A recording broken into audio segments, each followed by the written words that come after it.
I wish you were never born. That's why I don't like the game.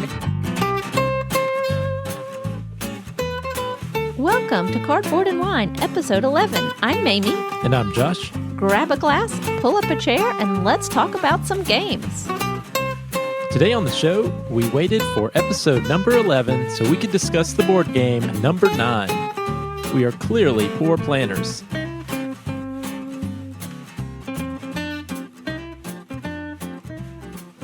So, good evening, Josh. How are you doing? I am doing pretty well. We are in the midst of summer here. That is very true. It has been very hot. Yeah, super hot, super humid. Our garden is growing. The garden is growing. That's true. The puppy is growing. The puppy is growing. He's doing pretty well. He is. He's doing great. Still not 100% housebroken, but we're getting there. Who is, really? I have a nice wine in front of me. What am I drinking, Mamie? This is one of our favorites. This is a big, bold California Cabernet. This is the 2014 Albertina Grand Reserve. It's from a vineyard in the Mendocino region of California. So they are a sustainable vineyard, and all of their vines are hand-tended and hand-picked into small bins, and they're allowed to ferment before pressing. Can you taste the hand-pickedness of these grapes? Yeah, I definitely taste some hand flavors. Yeah, a little bit. Yeah. They're aged in French barrels, so you can probably get a little bit of that flavor. What you said is true. We typically really do like a California Cabernet. It is no just lip service that we make that our number 5 out of 5 rating, a big, bold California Cab. That's what we prefer. But I don't think we've had one yet on the show. This is a pretty decent bottle, and one thing that I thought was interesting about this wine, I was also reading the back of the bottle, is that this wine, the grapes were grown and the wine produced at the same place. And it turns out that's not always true, especially for some of the more inexpensive wines you might see on the shelf. You might notice if you see maybe one of the lower-end Cabernets, it might just say California. Right, which means that they could bring grapes actually from several different vineyards to produce that one bottle of wine. Yeah, which doesn't necessarily mean it's bad. It just means there's a lot of wineries that actually don't grow their own grapes at all, but they purchase grapes, or even they purchase grape juice from grape producers in other regions. Several years ago, we were out in the Napa and Sonoma part of California, which was fantastic, by the way. Yeah, everyone should go. And we went to one of these wineries, and I remember we'd been to a few places already that day, and this one vineyard and winery was similar to this one. It was like a small family-owned place. A lot of the places you can do a tasting. Actually, very few of the places can you do a free tasting anymore, but you could pay a nominal fee and you could taste 4 or 5 wines. But this one place, maybe because we had enough wine already, but a lot of places you could pay an extra fee, maybe $15 or $20, and you could try a little bit higher end wine, what they considered their higher end wines. So this one place I was really interested because they had these Cabernets, and apparently the grapes came from a very, very specific, not just region, but actually a very specific part of their property. So the wine that you were tasting from these Cabernets were all from grapes that were grown pretty much in the same place. And the idea being you would get a little more character from wine to wine because there was a little bit more difference in the growing conditions of the grapes. And so I really thought, yeah, right, like this is really any better than, you get the Cabernet, it's the same grapes from all over California. And by God, if it wasn't... It was amazing. It's so good. It was so good. So I think we even bought a very expensive bottle of wine because it was so good and because we'd already had some wine. Yeah, we bought probably our most expensive bottle of wine ever, and that was still, I think I was still a graduate student, and you were a teacher. So it was a big purchase for us, but well worth it. It was actually very amazing. Good. So this is the type of wine, not nearly as expensive as that one, but one where all the grapes come from the same place where the wine is produced. And I think that is typically the hallmark of a good wine. And I think you can taste it. I mean, the richness and the sort of character that it has. It is a big, bold California Cab. It's delicious. So what else is new? I'm going to be traveling a lot. I kind of think of this as the calm before the storm because it is Tuesday now, and starting on Thursday, I start almost 3 weeks of travel. That is true. However, part of that travel will be 1 week from tomorrow, we will be getting on a plane to go to Orlando for Dice Tower Con. Yay! I'm so excited about Dice Tower Con. I just this week, Josh tagged me in a Facebook post in the Dice Tower Con Facebook group, and then I joined a group called Analog Gamer Girls, which is a group kind of dedicated to being a space for women who are into gaming, because we are still an underrepresented group. And I've kind of been following that and chatting with some of those girls, and I'm really looking forward to meeting some of them at the con. Oh, and we ordered buttons today. We did. Better late than never. I finally placed the order for our Cardboard and Wine buttons, and I got the proofs, and I think they are going to be super cool. So certainly, if you are a Cardboard and Wine listener, meet up with us at the con. We will give you one of our super cool buttons to wear around. Yeah, so we have signed up for a few things, so I don't even know all the things that you have signed us up for playing. Yeah, we're signed up for a few different things. I was looking at the list of some of the games that are going to be there, and was trying to be a little bit organized and jot down some of the games that maybe I thought we would both enjoy that we could try to play at the con, because maybe I'll try to turn over a new leaf where we actually try playing a game and deciding if we like it before we buy it. What a novel idea. I know. So maybe this con will be a good idea. So some games that I'm interested in playing, maybe I think we might enjoy.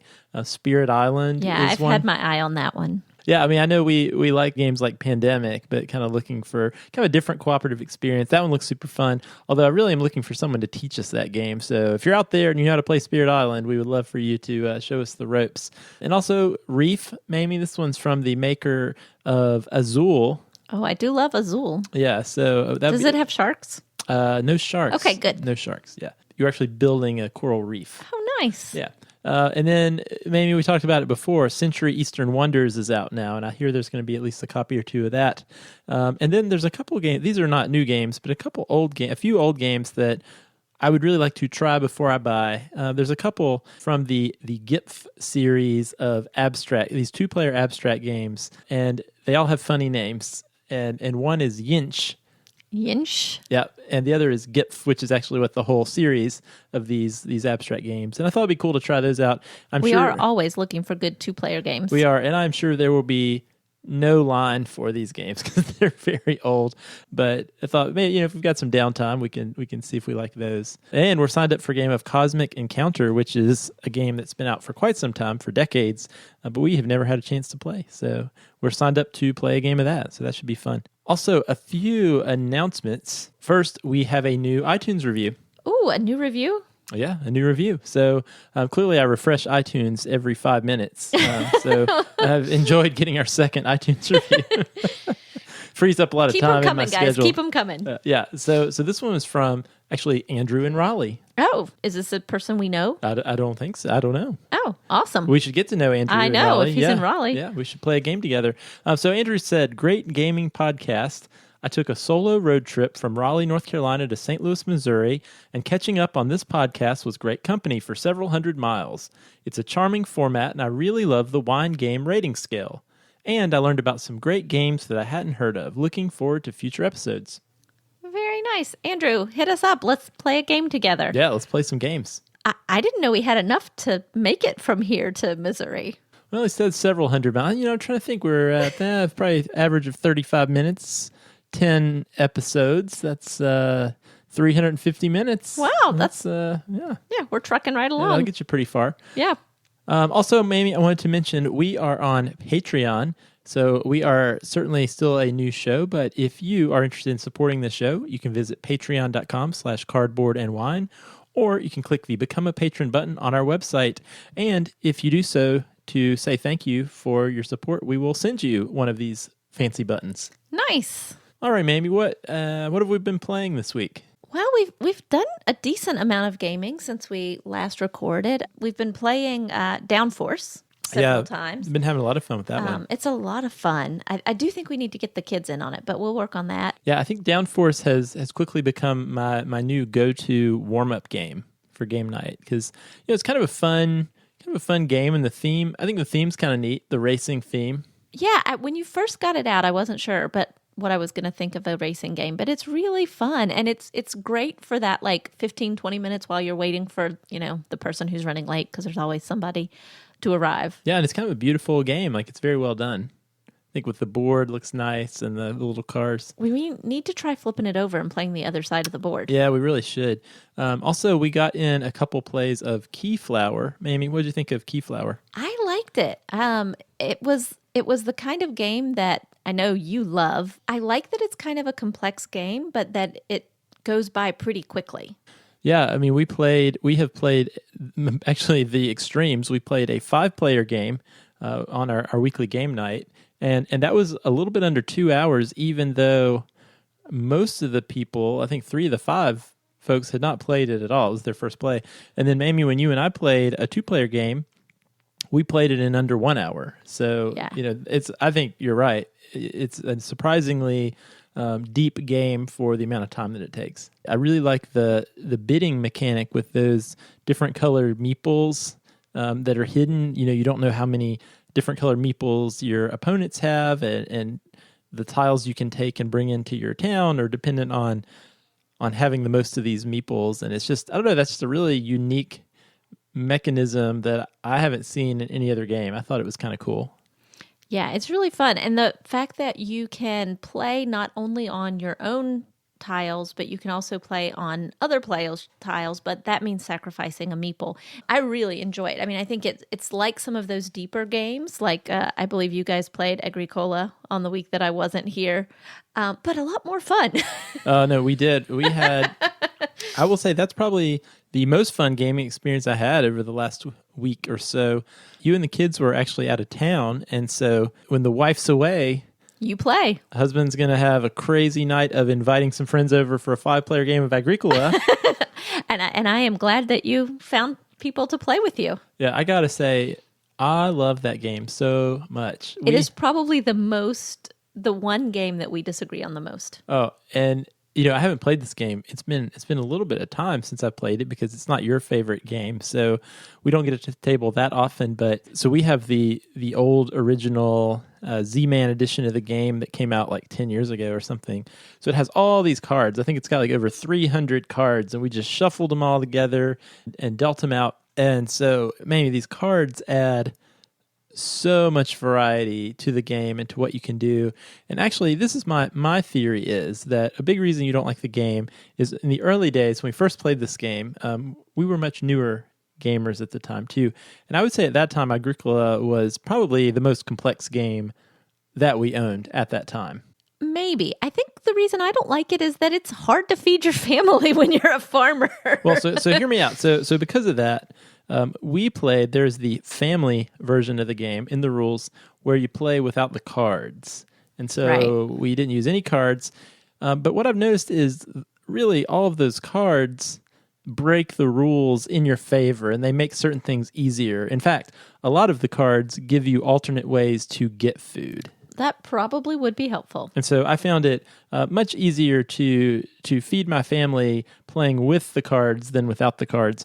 Although I will say a 5-player game, super cutthroat. I mean, certainly you have more actions available to you, but trying to nab that first player turn order spot was super important in a 5-player game. Because if you were 4th or 5th by the time you never went got food for times, your family. Oh, it was really the dregs. I actually remember I was really trying to push expanding my family quickly so I could have more workers and because you get a lot of points for having more people in your family. But it was really getting to the point where after 3 or 4 times around the table, there were no good things left to do with my final family member that I was still having to feed. So I was jokingly looking at the little tan-colored disc in my hand and saying, I wish you were never born. That's why I don't like the game, is that stress. But maybe I should give it another shot with the cards, because maybe that will help reduce the stress level that it causes. Well, I will take this as a contract that you are agreeing to play Agricola with me. So we will do that. I'll give it one more go. And we will report back. All right, Mamie, are you ready to talk about our game of the week? Let's do it.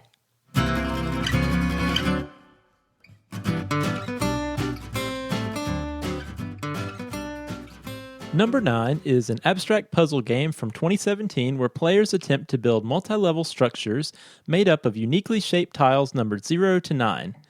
Imagine something like Tetris pieces, but slightly larger and more complex shapes. Each player gets 2 sets of these tiles for a total of 20 tiles. Each round, a card is revealed from a deck consisting of 20 cards matching the tiles in each player's possession. Gameplay consists of playing a tile that matches the card that's drawn. So, for example, if the 7 cards revealed, each player must place a 7 tile onto their structure, either touching one of the existing tiles on one of the current levels, or if the tile can be placed completely supported by tiles underneath, it can be placed on the next level of the structure. After all 20 cards have been drawn and all tiles placed, players score increasing numbers of points for each level up on their structure. 0 points for tiles on the ground floor, the number value of the tile for those on the first floor up, 2 times the number value for second floor up, 3 times the number value for third floor up, 4 times, well, if you somehow get that high, I'm pretty impressed. High score is the winner. All right, Mamie, when did we first play number 9? Why did we get this game?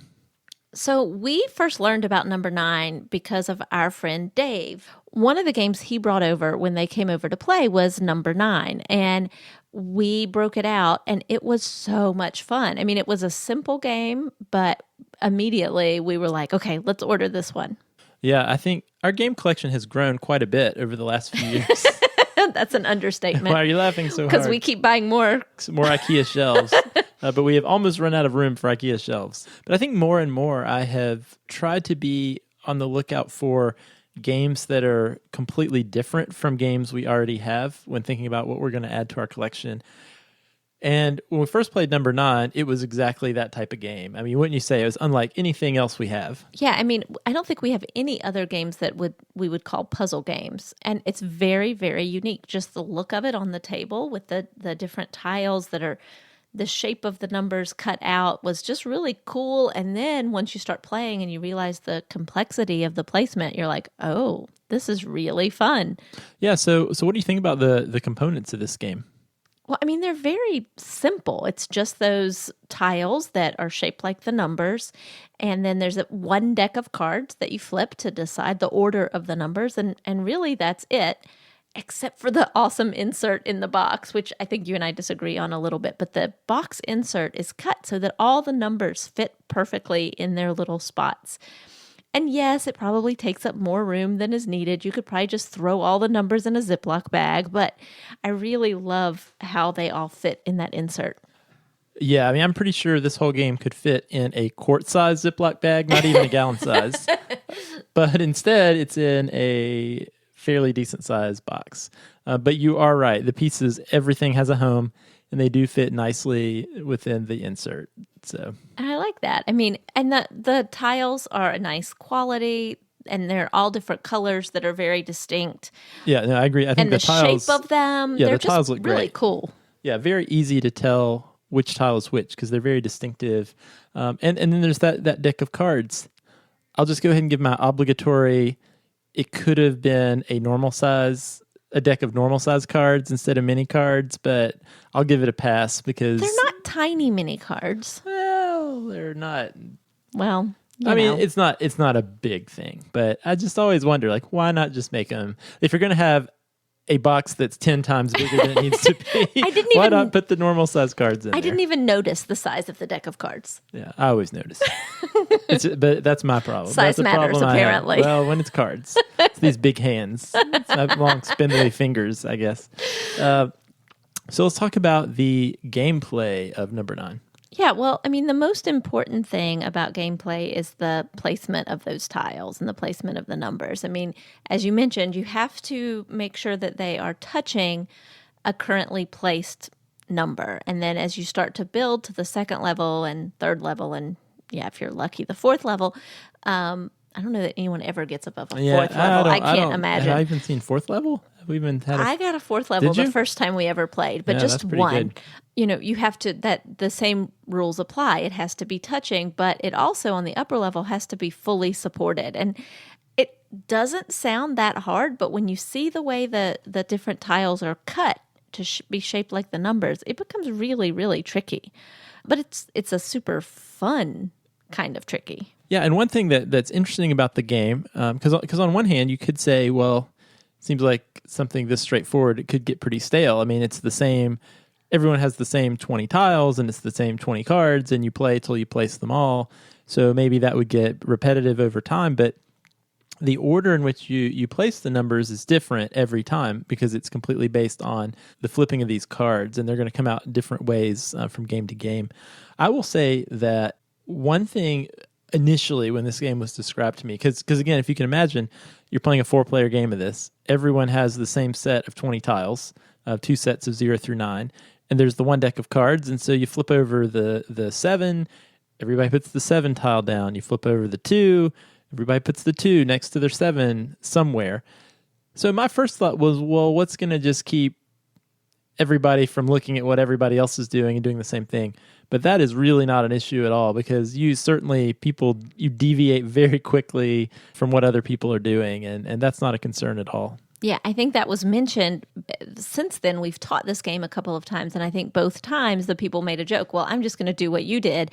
And they start that way, but it really quickly diverges, and people end up going with their own placement strategy.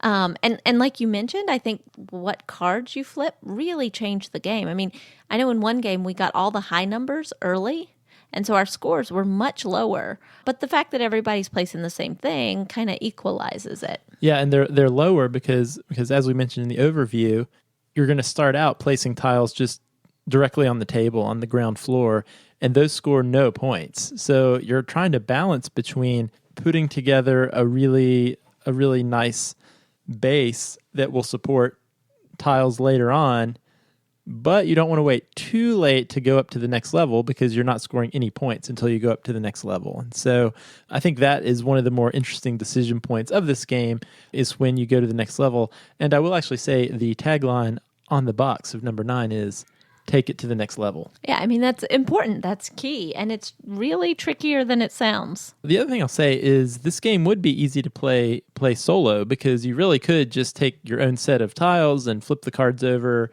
and really just see how you do. It's a puzzle that could easily be played by yourself. And it's kind of fun, regardless of if you're playing by yourself or with others, to try to maximize your score and try to do better, because you really will get better. Like, you're going to be pretty terrible the first time you play.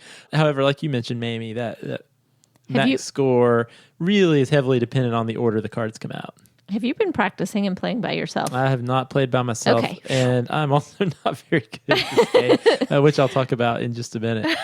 Anything else you want to say about the gameplay of number 9? I think that's good. So what is your favorite thing about the game? I think my favorite thing, are a few things I like about the game. One, I don't know how to put this in any specific way other than to mention people's reaction to this game that I've introduced it to, including my own. You said, maybe when David first brought it over, I mean, I was instantly hooked. I knew halfway through the first game, I'm going to have to get this game. I actually think I went out the next day and picked up a copy of this game. You did. And, I've introduced this to at least a couple other friends who had the exact same reaction, who I know have also gone out and picked up the game. Played this at JoshCon a few weeks ago. And even my friend Toby, who is typically the guy who never wants to replay games, he always wants to just try something new. We played it the first time, and he was ready to play again. And I think actually you want to play it 3 times. Well, and I think the thing with this game is you have to play it once before you're like, oh, that's how this works. And then you want to get better. Yeah, you really do. And I'll say just the simplicity of it, and I think that's true for a lot of abstract puzzle games, is they're just they don't need a theme. They're just like very simple puzzles that kind of work your brain in an interesting way. And I will say, maybe this is one thing I like about it. I tend to gravitate towards these more deeply strategic games that require planning and optimization over a period of time. And maybe I like those because my brain works very well. I have a very strategic mind, maybe, and so I do well at those games. Spatial games like this one, not my strong suit. I'm not sure if I've won this game. But you have fun. I have a great time playing it, which then also gives me a little bit of hope that other people have fun if we play Gaia Project and I win every time. I always have fun with Gaia Project. Great. Just not Agricola. Okay, well, that's different. That's different. Yeah, so I think this game is good for people whose minds work in very spatial ways, and I feel like that people who are those types of thinkers aren't always rewarded in a lot of these strategy board games that we play. And I'll give an example. So our friend Glenn is very spatially minded. He picked this game up immediately. He's also great at games like Galaxy Trucker, where you require placement of tiles, especially under a time crunch. But we played 1846. Part of 1846 is a lot of it's just placing these hexes of these train tiles, or these train tracks. And as the game progresses, you get these slightly more complex train tracks that have, the simplest one is just like one train track going through the hex. But then by later in the game, you've got multiple tracks coming in multiple places, and you have to, as you upgrade them, you have to maintain all the existing connections. So I always have to ask Glenn to like help me see Can how I put this here? Like, will this tile work there? Will that tile work there? And he's able to just look at it and say, oh yeah, that's the one you want. But I have to just turn it around and trial and error. And so now I just ask him and he knows. So we all have our strengths, I guess is what I'm saying. I mean, I enjoy spatial games for sure. But for me, this one really hits that sweet spot for me that I'm kind of looking for in a game right now. That is pretty quick, easy to get on the table. We can play a game or two in a short span of time.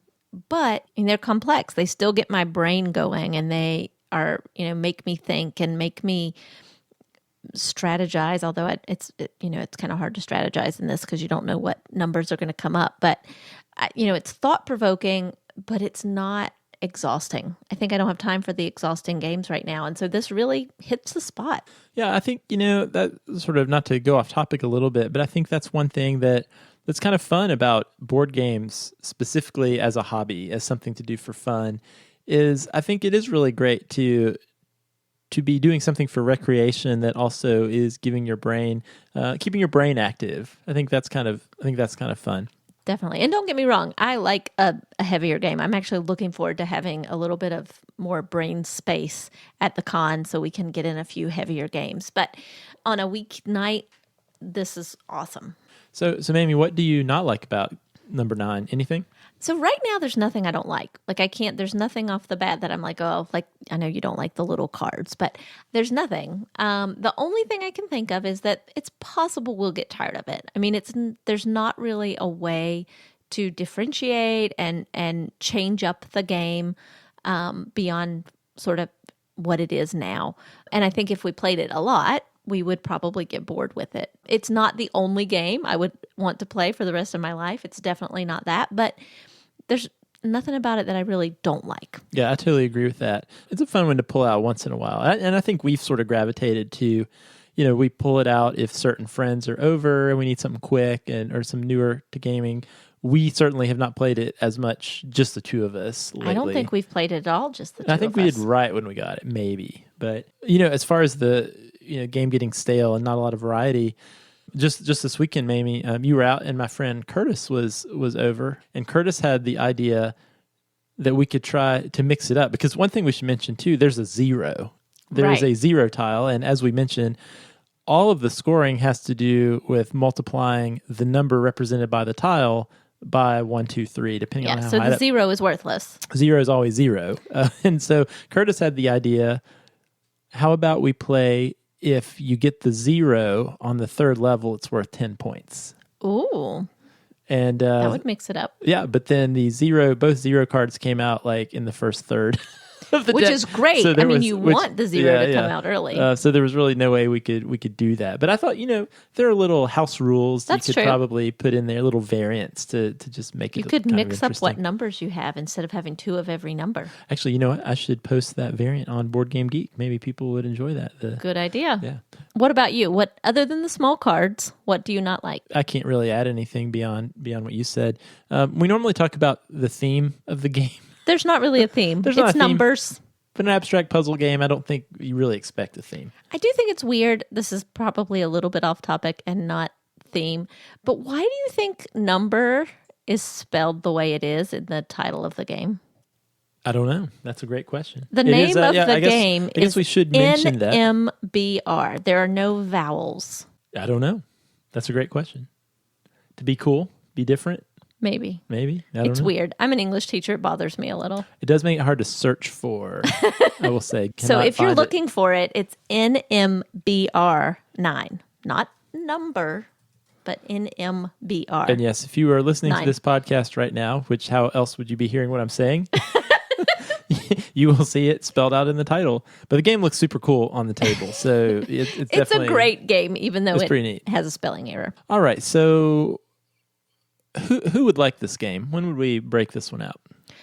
I think this is a great game for all different kinds of people. I mean, I think we should try it with the kids. We keep saying that, but I definitely think they could play it. I think it's great that, Toby and Glenn and some of our heavier gaming friends really enjoy it.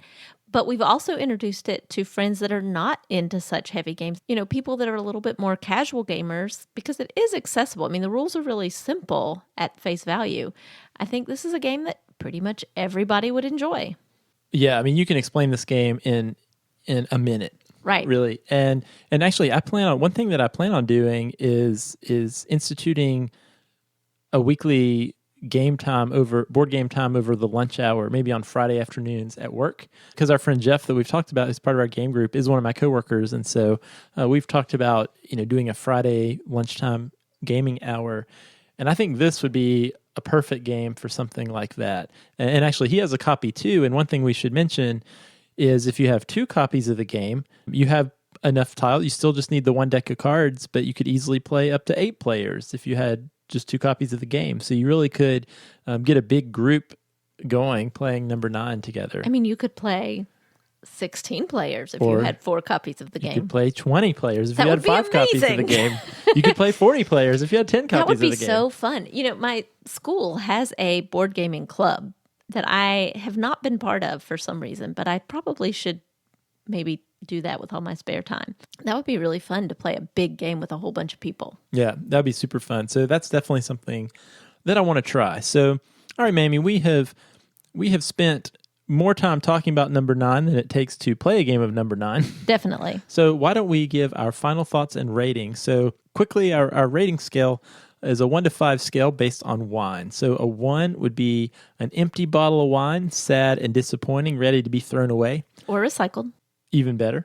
A 2 would be a $2 chuck, so bottom shelf, cheap value wine. If you don't have anything else, it might do the trick. A 3 would be like a wine in a box. It has its time, but there are things you like, things you don't like.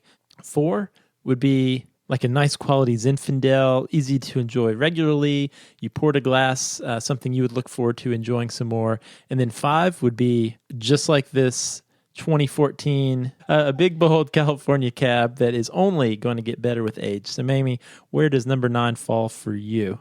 Well, even though we're drinking this delicious cab, I don't think number 9 is quite there. I would give it a 4. It's like that Zinfandel. I really enjoy it. I enjoy playing it more. I think it's great. It's not as complex and as deep as some of our other games and as this amazing glass of wine, but I think it's a very solid 4. Yeah, I think that's good, and I agree with you. For me, this game is also a 4. Certainly have enjoyed.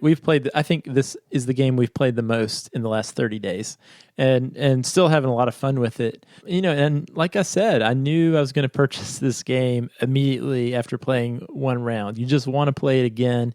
It's so accessible for gamers and non-gamers alike. I believe you went and bought it as soon as our local game store opened the next day. That might be true. That might or might not be true.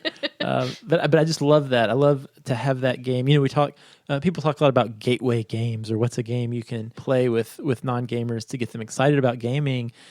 And this one, the rules overhead is so low. Yeah. Anyone could jump in within a minute and play this game. Even people who don't like board games, if you just like puzzles, like if you have a friend who likes to do puzzles, crossword puzzles or cryptic puzzles or whatever, I think they would enjoy this game too. So it's a fun change of pace.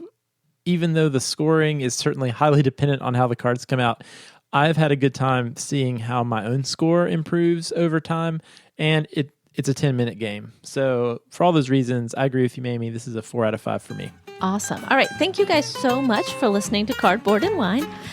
For show notes, links, and other fun info about the games we discuss on the show, you can visit our website at cardboardandwine.com. If you have feedback on the show or suggestions for a future show, you can send us a tweet at Board and Wine, email us at cardboardandwine@gmail.com, see the games we've been playing on Instagram at Cardboard and Wine, or jump into our guild on Board Game Geek. Or, like the amazing Andrew, you can leave us a review on iTunes. We'd love to hear from you. Since we are still a new podcast, your reviews help new listeners find the show. Until next time, Cheers and happy gaming.